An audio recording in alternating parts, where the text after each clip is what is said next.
Hey guys, I played a very fun, interesting swingy session yesterday, and got a few interesting hands, and just thought I would make some breakdowns, just because I thought they were interesting, and I think it's cool to review some spots like this and see if anybody can get anything out of it. Um, and so yeah, let's just jump into them. So this first hand gets started. Obviously, all of these hands are 100 NL on PA stars.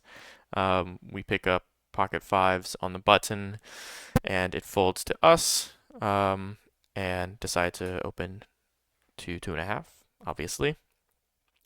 Just as a note, I am playing a 2.5 big blind open from the cutoff and the button, and 2.2 from low jack and hijack. I don't really think this matters too much at this stake, but I like to get in the habit of just being a little bit more accurate with the RFI sizes from the different positions.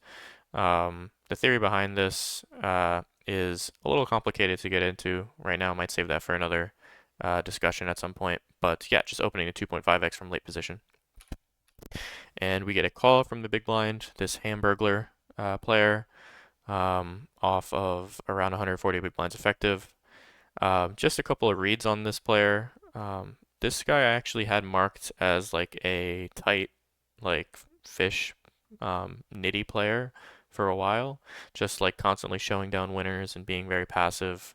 But like something happened like a week ago, and this guy just started going crazy in like a bunch of spots, just like potting random card bluffs, and a bunch of spots just being super aggressive. So I think he might have had like a change of heart or something like that. Just became possessed by some otherworldly spirit. So he is definitely a more aggressive player now and very capable of just going crazy, and attacking tons of weakness. There's some other interesting hands I play with this exact player later that I'll go over too as well. But yeah, so that's a read on this guy. Bit of a fish, bit of a splashy, aggressive, attacking player. So yeah. Flop comes six deuce deuce rainbow, and it checks to us. And on this exact texture, I think the most accurate size, the most accurate strategy is probably something close to one half or check. That's something you see pretty commonly on like low boards with like a paired low card. We just can't be betting super often in theory. But I also think like small better check works as well. I just definitely think checking is like a pretty fundamental component to the GTO strategy on this texture. But I think against a player like this, just betting very high frequency is going to do the trick. Just result in more mistakes from them, and just generally be a very, solid, easy to execute strategy against a player who's not really going to be capable of punishing you for it. So I think this hand benefits from a small bet, just sort of denying equity from all sorts of overcards, um, and starting to build a pot because this is a value hand at this, on this texture after all. So we do go for a third, and we face a very quick min click to 3.4 big blinds. I think this very quick min raise could potentially be hands like 6x, deuce x, and then like sevens, eights, and nines for value. Although some of those stronger hands can definitely go a bit bigger than min click for sure.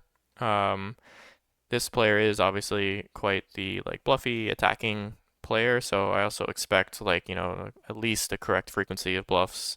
Some hands like maybe 7-8 suited, 8-9 suited, 7-9 suited, and some backdoors like ace-x suited, king-x suited backdoors, maybe some 3x, 4x, 5x type hands. Um, Definitely think that when we face the min click, it's probably a bit more likely that he has something like this, like a true, backdoor equity type hand or value hand, as opposed to like a total spaz. Just because I think min clicks are weighted more towards like an actual hand than maybe raises in other spots. But yeah, just something to keep in mind. I don't think we can fold pocket fives yet, just for that reason, because I think there are obviously a number of potential bluffs to choose from, and this player was obviously quite a bit aggressive. So we do decide to put in the call. And on this turn six, the six actually removes some of his 6x combos and obviously downgrades a bunch of his overpairs and deuce x. So I assume I'll face a check a lot from these hands. Maybe the occasional 6x trap can, check as well. but I do expect a lot of those like ace X and king X suited backdoor flush draw flop check raise bluffs to sort of slow down, maybe start, trying to show down on this double paired board. We do face a check, and I think the strategy in my position here is probably just going to be small better check. I definitely think this hand can consider going for a small bet just to continue like denying equity some of those like overcards I might be giving up. Those like 7, 8, 8, 9, 7, 9 hands that might be giving up. Those ace X and king X hands that are giving up, trying to show down. Um, but I also think checking is probably fine too. I think checking might make a bit of sense in this exact spot against this exact player because, giving this type of player a little bit of rope on the river to maybe make a mistake is probably a decent exploit. We do decide to check back, and we river this middle full house hand with the 5 of spades. So we still lose to any 6, obviously, and we face this basically pot-sized bet. Now, in this exact spot, I actually don't think this size is super strong. I think even these sorts of like more inexperienced players will be able to go a bit bigger with their top boats. I expect like an overbet, at least like 125%, maybe like 150, 175, something like that in this spot. Like a lot of times players will understand that like any lower full house is probably going to call, and they just want to get the most with their, their top full houses, obviously. So I actually think this pot size is probably weighted a bit more towards deuce X and maybe some overpairs going for thin value, like 7s, 8s, and 9s. So I think when we are faced with this decision, obviously I think the easy decision is just to click call and, you know, not really consider doing anything too spastic. But I actually think a slightly more accurate decision or a slightly more accurate move here is probably to put in a raise. Now, I think playing multiple raise sizes in a spot like this is probably a bit suboptimal for a human being to execute. However, I think against this exact player, who I don't think is going to punish us adequately for doing so, I think I might be okay with carving out a small raise size, basically just for my exact hand, pocket fives. Maybe we can put a deuce X in there at some point, or at some frequency as well. But I think basically this size is going to just be for pocket fives, like a small raise. Obviously, my 6X will probably want to raise a bit bigger, just purely targeting, his deuce X. So I think, just carving out like a small medium raise for pocket fives is probably okay. So we do decide to put in like the 2.7x raise. I think looking back in hindsight, I might have just gone like a full 3x. I think the calling range that we beat is sort of inelastic to like this size versus a full 3x, which is basically just deuce x. So yeah, maybe would have liked to see myself do that in hindsight, but I think this is totally fine. And we face the snap call, and villain turns over the ace deuce offsuit. So yeah, very interesting hand. And yeah, let's get on to the next one. All right, so in this next hand, we have queen 10 off in the hijack and decide to open. I actually don't think this hand is a pure open from this position, but there were some recreational players, I believe, at the table on the button and in the big blind, so figured I'd widen the frequency for this hand to be basically pure. And I probably should have used 2.2x as an open size given my explanation in the last hand, but I must have just misclicked or something. The button puts in the flat, who I mentioned before, I think is marked as a recreational player, but I don't think I have like a large sample on them to determine exactly what it is they're doing wrong. They may have just been sitting with like a short stack or something like that, or maybe like limp to hand or something. So don't have great reads on this player. The blinds fold, and we go to a king 9-6 two-tone flop. So generally my strategy is when I open from like earlier middle position and get flatted by late position, I'm going to be checking range on basically every board.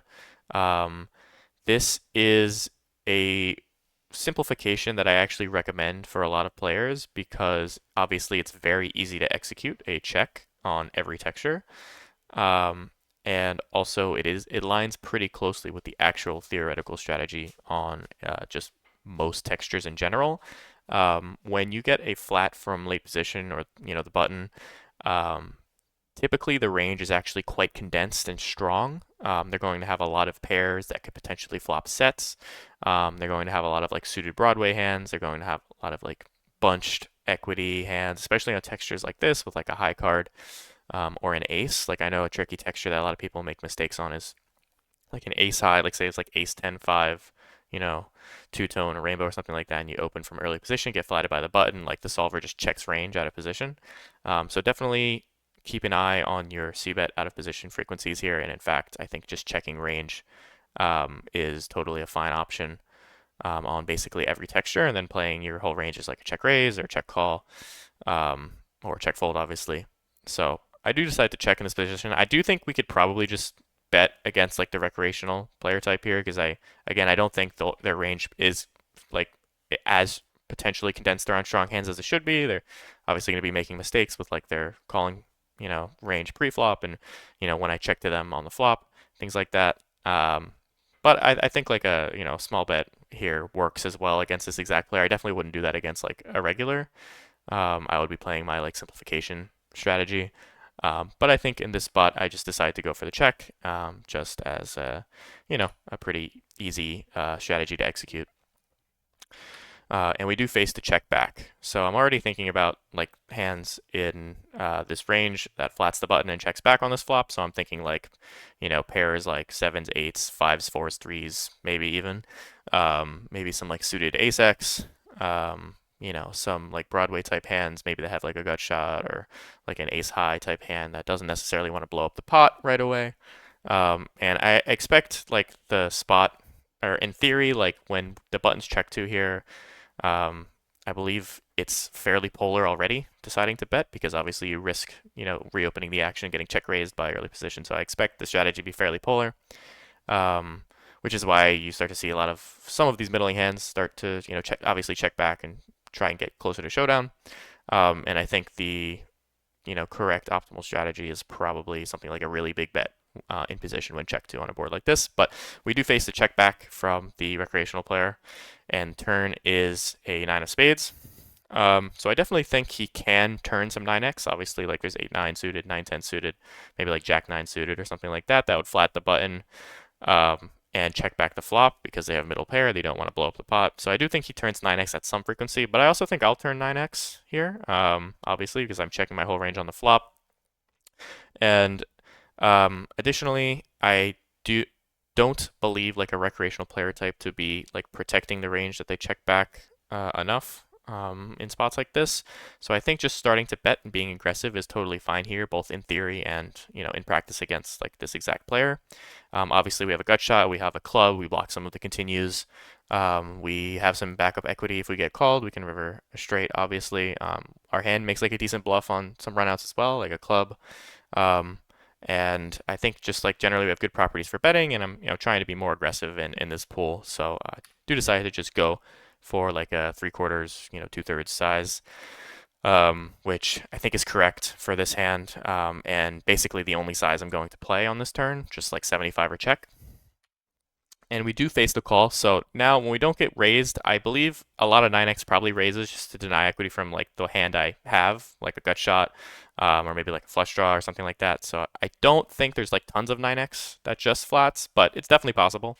And obviously he'll have some traps, but I do think this is condensed around some pairs, like those 3, 4s, 5s, 7s, 8s, maybe the occasional like weak king X.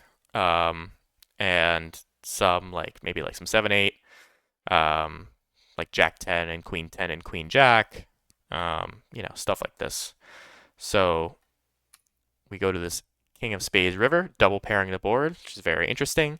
And in this spot, I actually think the best strategy is going to be like very big bet or check. And I think my hand fits pretty well into the category of trying to just win at showdown now because I have queen high. There are a number of hands that probably check back and I beat, like jack high, 10 high type hands.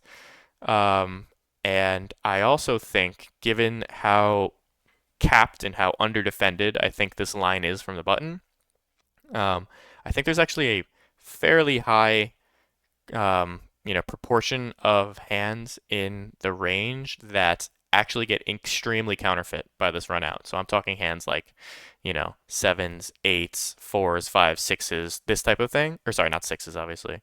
Um, but fours and five, threes, fours, fives, sevens, eights. A ton of hands just become absolutely nothing, on this exact run out. And I think it's a potential opportunity to give my opponent a little bit of slack to not balance the frequency at which he decides to turn all of these hands that are now like, 8 high, 7 high, 5, 4, 3 high into a bluff. Potentially think they could be either overdoing it or underdoing it. Either way, I think my hand actually benefits, obviously, because I have queen high and I'm trying to win at showdown.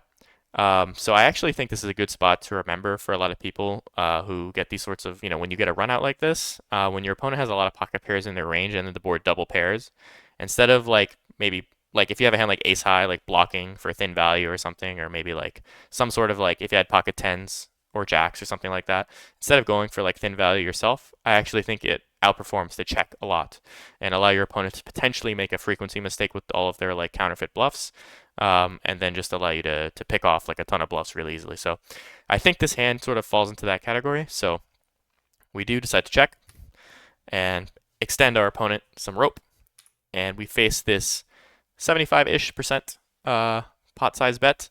Um, I think I would have been way more scared in this situation if they used like a size that more accurately reflects a king, because I don't think a king ever goes for the size. Sort of similar to the last hand. I think with top boat, you're just going to be using a big size, at least pot. Maybe a 9 could use this size, but we already talked about why I don't think a 9 is super likely, but I expect the hand I'm going to lose to most often is a 9, or a hand like pocket 10s, jacks, but I also don't think those hands, those hands could consider checking back for sure. Especially for a recreational player that probably won't be value betting thin enough. So we decide to sigh and stick to the plan that we had when we decided to, check the river. And we do put in the call with queen high and get shown the pocket threes for 3 high. And yeah, take this one down. Fairly interesting hand. And let's go to the next one. All right, guys. In this hand, we pick up ace 5 offsuit on the button and open and get called by the big blind. Just a couple of reads for this player. This is also a recreational player I have, tagged. And again, I'm not sure of the exact, reads on this player of what specifically they're doing wrong. Again, just like off a short stack or limping or something like that. Yeah, I was playing at like a really good time of day, which is why there's so many interesting characters in all of these hands. But yeah, the games are good. So flop comes 7-5-3. And we do face a check, and I actually think this is like a little interesting because I do think sometimes fish will like wander their way into some, leads on boards like this, even if they don't fully understand like the actual theory behind the donking strategy on these sorts of boards. And fish are like donking left and right all over the place in this pool, so it's just something to keep in mind when we don't face a donk. Totally, he could have just never considered a donk here, so not really reading too much into it. But so in our shoes, I think the strategy we're going to be playing on this board is like half or check. That's usually what I use on like a pretty low connected board when we do decide to bet. Definitely want to be checking a decent amount because this board is quite good for the big blind. I actually think this hand benefits, and like this class of hand on a lot of these types of boards benefits from a bet. And what I mean by that is when the texture is such that there is a checking, like a high frequency check involved in the strategy. Hands like ace 5, which is like middle pair with an ace, actually function quite well as a bet because we often we narrow a lot of hands down that have some equity against our hand. And we isolate them down to a lot of dominated hands, so like 5-6 and 4-5 and like king 5 and stuff like that. Whereas if we were to bet big with like I don't know, like a jack 5 suited or 10-5 suited or even 6-5, which could go for the bet because of the the additional equity. But when we bet these sorts of hands, a lot of the range we isolate ourselves to are hands that are actually beating us, like better 5x. So I actually think this hand can immediately start going for thin value basically on the flop with like a medium bet. But I also think checking is totally fine. Here, we do want to be checking a lot in general on a texture like this versus the big blind. So just decide to check, and we get the 10 of hearts on the turn, and face like a 40% pot size bet, basically, um, from the big blind. And already, I think that this size is super weak. And I don't think like that the recreational players are going to be using any like balancing this size with any strong hands basically ever. So I'm already sort of getting some nefarious intentions with my Ace of Hearts here and my 5 blocker, which blocks some like potential strong 2 pair set type hands. Um, so I decide to put in the call with potential evil intentions on the river, just to let the pot get a little bit bigger before I make a move. I just think this is super, super weak. This size is like really weak. I could already consider raising here, and I think the solver does probably raise a little bit here in theory with my exact hand. But just decide to call for now. Obviously, R5 is a potential winner against like a random check on the river. We can just check back and maybe win sometimes. Um, but let's be real, we both know that's not, we all know that's not what's going to happen. So we face a call, and there's a deuce on the river, which is sort of a brick, but not really. There are some hands that get there, like an ace four, for example. But we do face like a roughly half pot size bet, and this is just fairly weak, in my opinion. I don't think any strong hand would ever go for half. I don't think half is really going to be part of like the equilibrium strategy. I think it's probably going to be like blocking big, which is usually what it is at a position, in spots like this. Um, so yeah, this basically this hand basically resulted exactly in the way I thought it was going to go, where he's put more money in on the river, and then we get to spring the trap in his face. And I think this is like a really good hand to raise. Obviously, we have the ace of hearts, so we just block a ton of potential strong hands he could have, even though I don't think he really has any. And the 5 just blocks a hand he might level himself into calling, like 5-7, 10-5, 5 deuce, 5-3, pocket fives, stuff like that. And yeah, I think this is a nice hand because we let him put some money in on the river and then get him to fold. So we actually make it a little bit more when we decide to bluff instead of just starting to spaz on the turn. So yeah, and we do face a fairly quick fold. So yeah, nice hand. I think if I had to guess his hand, I'd assume it's something maybe like 7-8, pocket eights, something like that. Try and go for thin value on the river, because I am noticing that a lot of fish will take these sort of like medium capped sizings on the river with hands that are thin, maybe too thin. So I totally, really endorse a strategy of just attacking all of these weak sizes, these underdefended sizes very aggressively, and I think this hand just like fits the bill pretty spot on. So yeah, let's go to the next hand. All right, guys. So in this hand, this is a really spicy one. We have ace 10 suited in the small blind, and we have our old friend Hamburglar under the gun, off of a 50 big blind stack, and he opens to 3.5 big blinds. So already some fun stuff going on here. The button player, who I have actually tagged as a whale, just because he's getting in there and just cold calling 3 bets and donking for all in and just like, one big blind, one big blind, one big blind, those lines, and just having a good time, we'll say, using the throwables and like, you know, smacking people with like the horseshoe and the rocket ship and the tissue boxes when they lose a hand and stuff like that. So that he's having a good time, that guy. He puts in the call on the button, so this is already shaping up to be interesting. So I have an interesting decision here. I think if the under the gun player had a full stack, this would be like a very clear squeeze. Um, but I am quite worried about making it like 13 big blinds or 14 big blinds here and then just getting shoved on by under the gun. I do think I'd probably call, and it's not even the saddest call in the world either. But I think that I could maybe just call and potentially play multi-way with a hand that really wants to just like make the nuts, and then win a big pot against these very splashy, aggressive recreational players.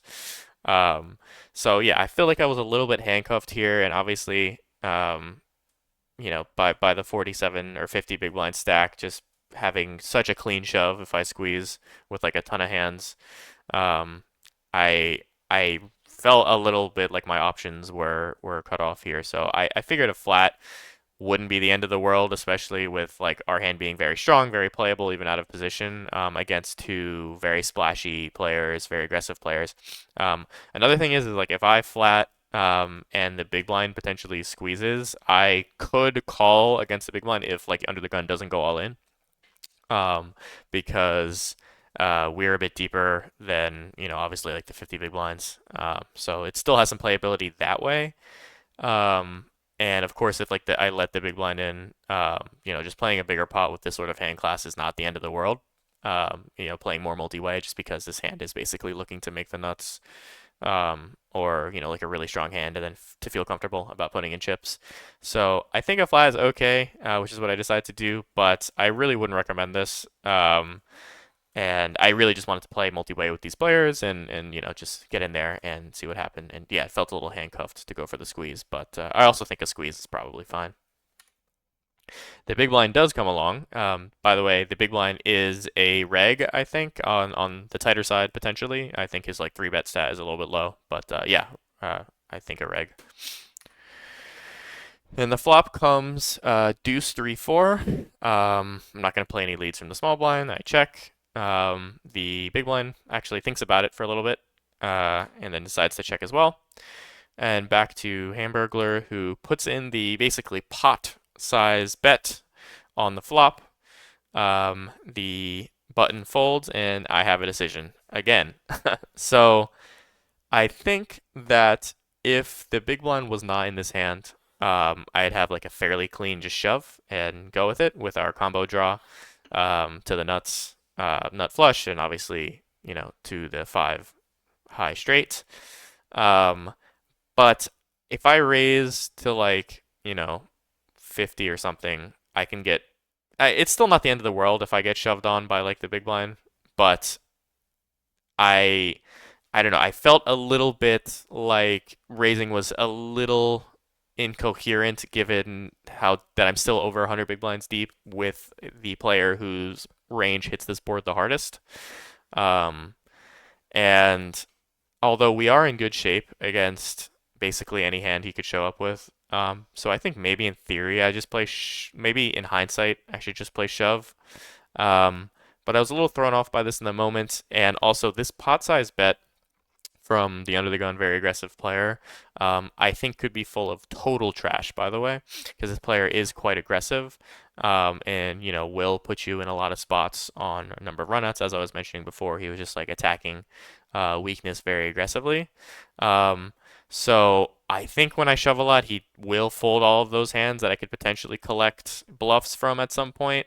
Although we are kind of short, so it's not like there's that many streets of betting left anyway.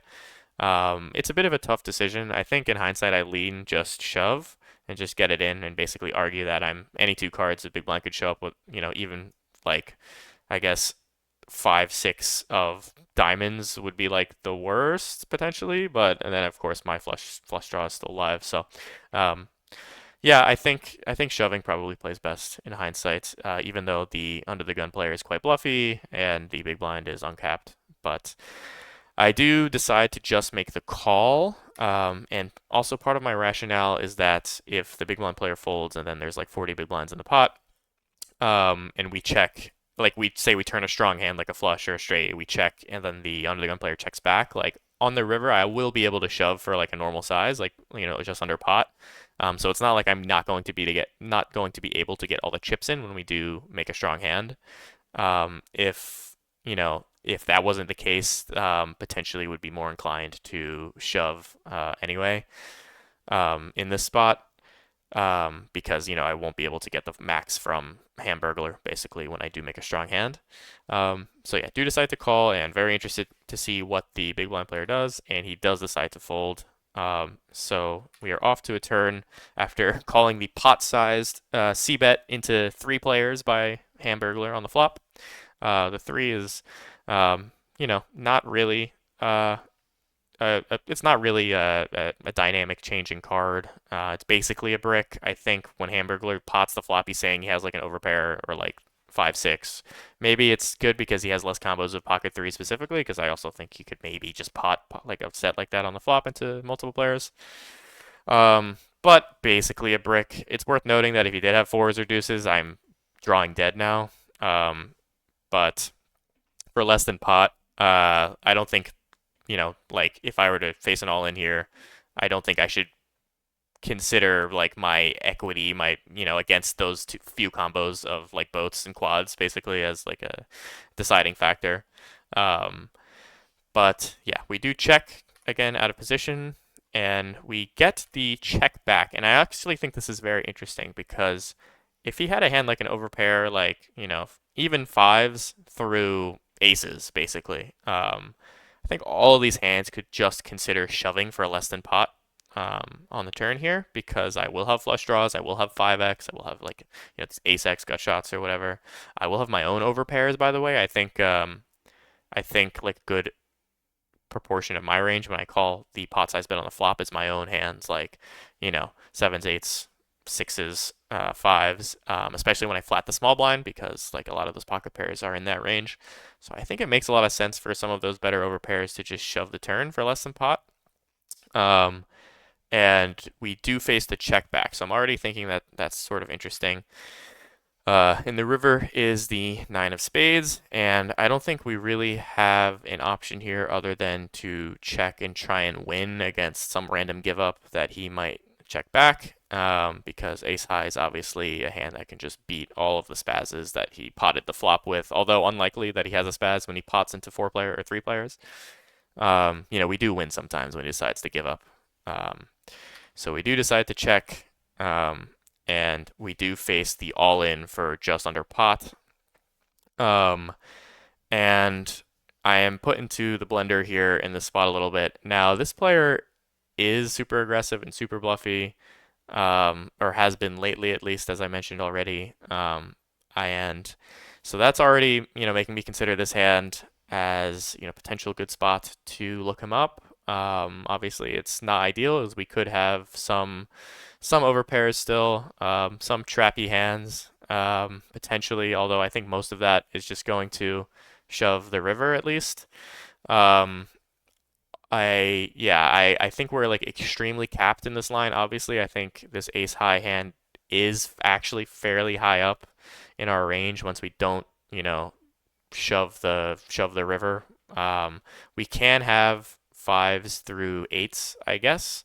Those are like all of our better hands to call with, I suppose. But then, all of our ace highs is next in line, and I think he's basically trying to tell me that he has a nine or a trap like tens plus, because I really don't think a hand like fives through eights ever doesn't shove the turn, basically. Maybe like fives and sixes think I might, they might not shove, fearing like sevens and eights.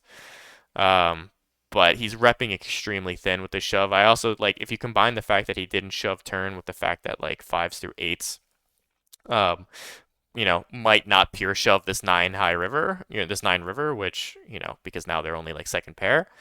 Even though I do think those hands could probably shove, like in theory, for thin value.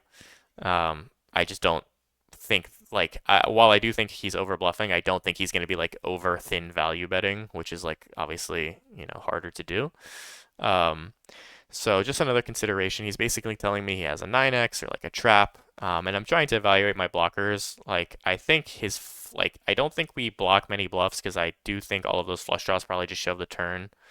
Um, and so I think my diamonds are pretty clean. We actually have blockers to hands like 10-9. If he could somehow have that, although I do think 10-9 of diamonds probably shoves the turn, although I was seeing him turn up with hands here, like potentially 10-9 offsuit and things like that. Um, or, aces and ace-9 and things like those hands we block as well. So I actually think he's repping kind of thin, and our blockers are pretty good, and this player is aggressive. So I eventually decide that I will be calling this hand basically always against this player in this spot. And if he got me with like a pot check pot line on this board in this configuration, thin for value or something, or shows up with a trap, then I think he just deserves it because of how aggressive he is usually. So we let out the ultimate sigh and flick in the call. And we do actually see the queen 10 of spades for the epic spaz. So yeah, really interesting hand. I think it was a nice call from me. And I got to send some throwables at the table after this one. So yeah, a lot of fun. All right, on to the next hand. All right, guys. In this hand, we have pocket queens in the big blind, and our old buddy amigo Hamburglar 5433 opens the hijack to 3.5 big blinds again. He started using this bigger size as we saw in the last hand. Just, really trying to pump up the pot pre-flop. Gotta respect it. It folds to us in the big blind, and I think just, pure three betting is the way to go against this type of player. Just make the pot bigger. We have a good hand, fairly simple. And against like 3.5, I would probably squeeze like four, or not squeeze, just three bet like 4x. So I think like 12, 13, 14, all that's fine. Decide to go 12 here. It looks like we get the call pretty quickly from Hamburglar. The flop is 9-7-5 with two hearts. We don't have a heart in our hand. And I think on this texture, we're just going to be doing a ton of checking. Like I wouldn't mind close to checking range basically, because the hijack has like all the sets at full frequency, and we don't have any sets. I don't think we have any sets. And generally this board is going to connect a lot with like the raise calling range that the hijack has in theory. I also don't mind checking this hand just to let this exact player get, again, a little bit of rope to just start doing their thing. Because we know this player to be pretty aggressive, and our hand can sustain some aggression in this spots and potentially pick him off in a number of different configurations and lines. I also think it's interesting to check when we don't have a heart, because that weights him slightly a bit more, or at least doesn't eliminate the combinations of queen x of hearts like ace queen, king queen, queen jack, queen 10, as we know this player will have like basically pure, maybe queen 9 even. And a lot of this type of holding can be put in a lot of pressure when I think he might stab this flop too much when we decide to check raise or something like that.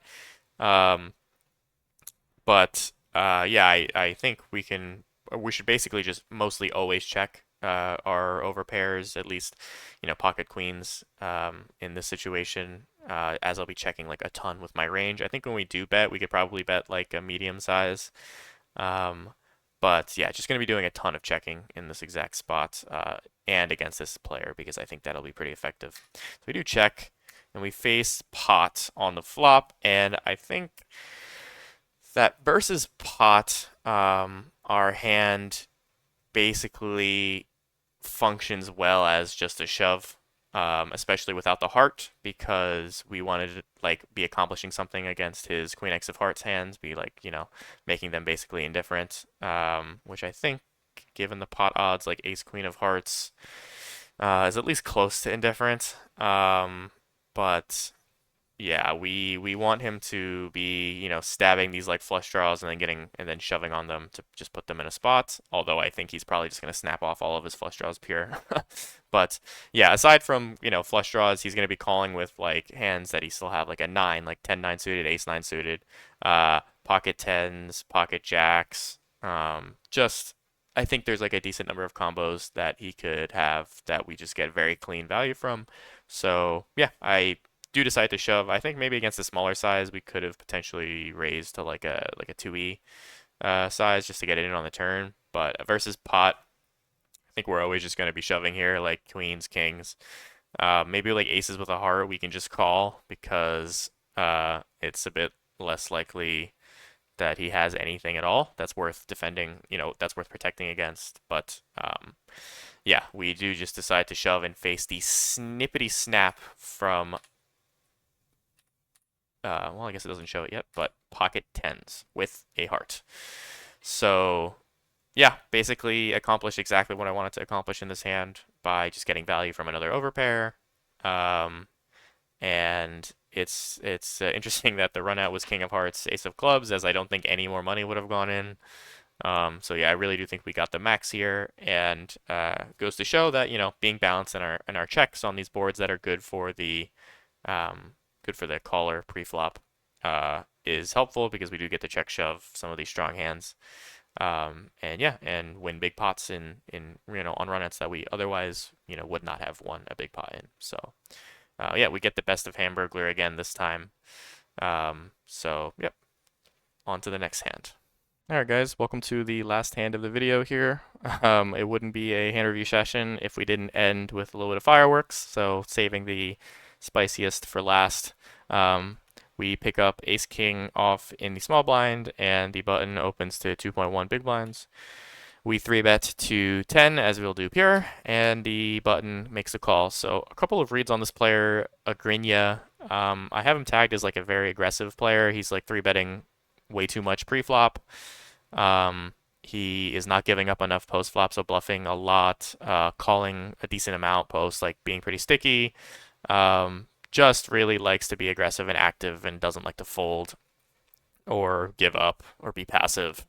And I would say this is not on like the good aggression side. I would say this leans on the misplaced aggression side. I would say this is probably a losing player, or I would say probably definitely a losing player based on his HUD stats and some of the hands I've seen. So not a good player, but definitely aggressive and tricky to play against for sure. So yeah, those are the reads. I also have a read on him that, or I have a note that says gets tilted. So I don't know exactly what that comes from, but it might be from when I like won a big pot off him or something and he started playing really bad after. But who knows? So yeah, so we do 3-bet and he makes the call. When he does make the call, I assume, this is like a fairly standard button call range here, button versus small blind 3-bet pot range. So, some broadways that didn't decide to 4-bet bluff, suited connectors, pocket pairs, stuff like that. So, yeah, we go to the flop, which is Queen 5 deuce rainbow, and I think in this spot, our strategy is going to be just like a high frequency bet, whether you bet half pot with range or a small bet with range or half or check, but like, high frequency bet. I think that's all totally fine. I think we just want to be betting a decent amount of the time here. I end up deciding on just like a small bet at a really high frequency, but I think that potentially half is a little bit more accurate in theory. Generally, on textures that are like high, low, low in a 3-bet pot, half gets used a little bit more, and on textures that are like high, high, low, like two broadways, then small gets used more. And there's some theory behind this, but I'll save that for another discussion. So we do just decide to go small, which does definitely, playing high frequency small doesn't lose much EV at all. And he does make the call. Our hand obviously does benefit from like a small bet on the flop because we will get floated by some dominated hands. Like we're not folding out some of the worst Ace X and King X combos, especially the ones with backdoor flushes. So we do accomplish some stuff against those hands and obviously deny some equity against like random suited connectors, that have a little bit of equity against our cards. So the turn is the 10 of spades, and I actually think this turn card is pretty good for our range, the small blind 3-betters range.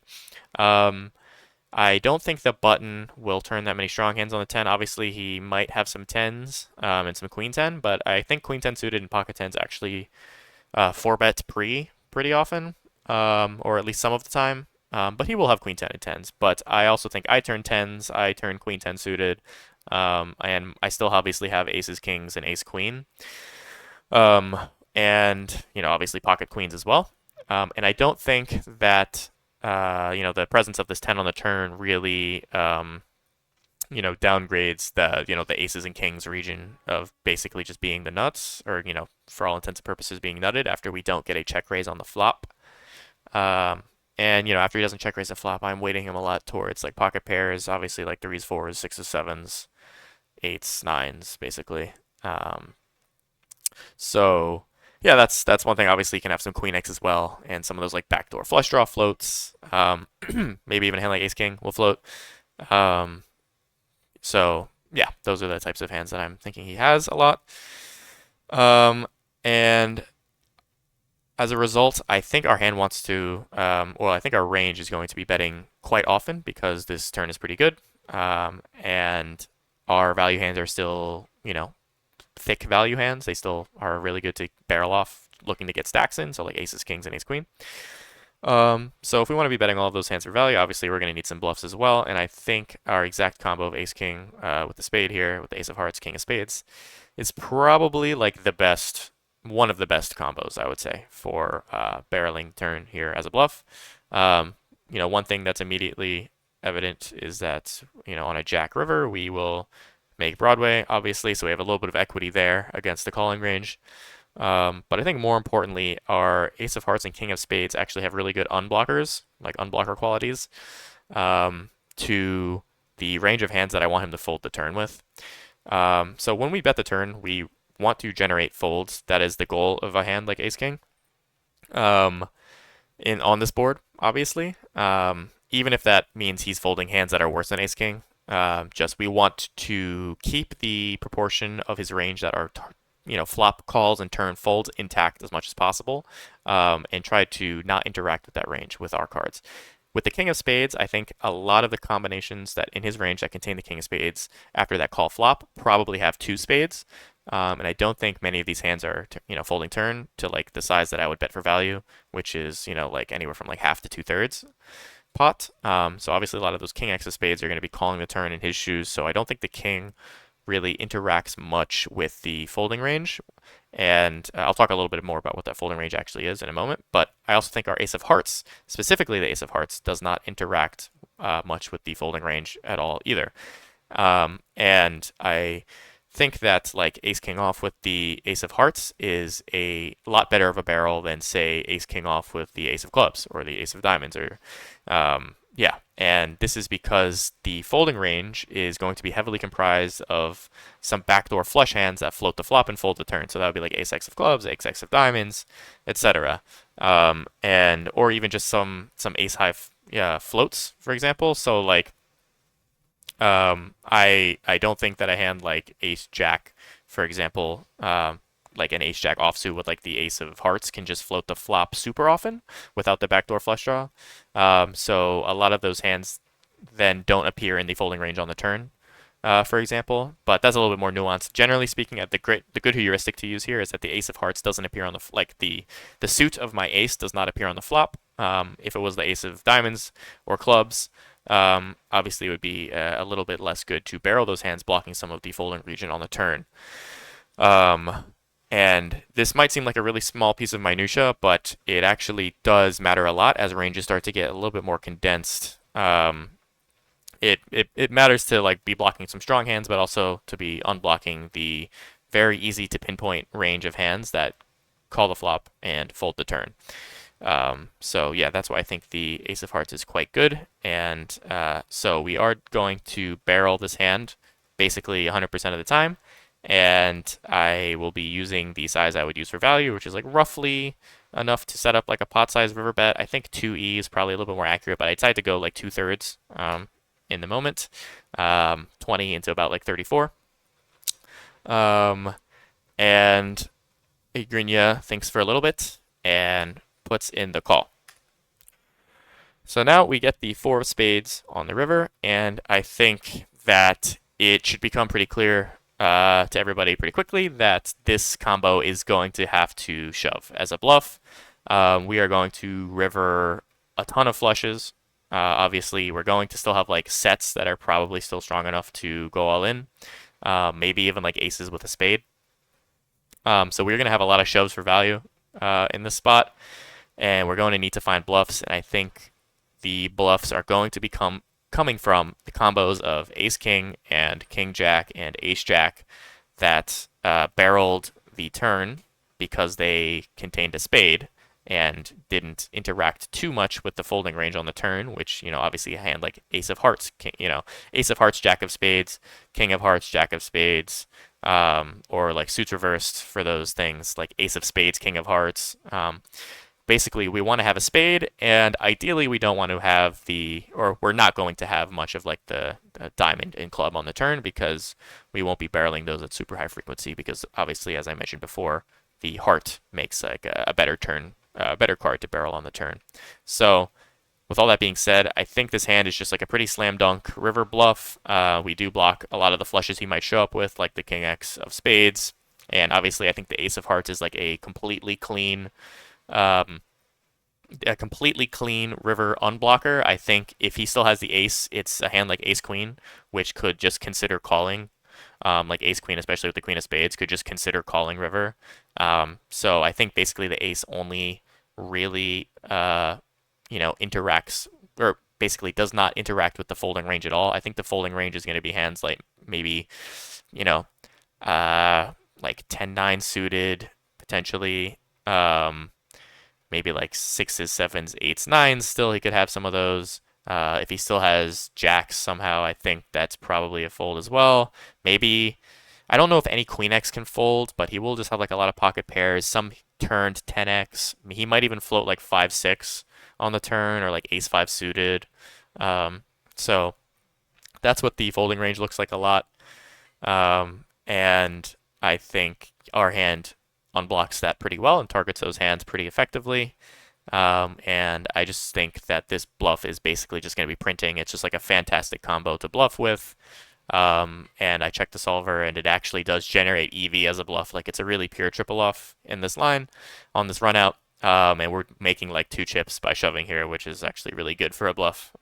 So we do decide to go all in, and we get a reasonably long think. He thinks for like maybe 30, 45 seconds. He's like, going into the time bank a little bit. He doesn't get down too far though, and decides to flick in the call with pocket jacks with the jack of spades, which, for clarification's sake, is a god awful call.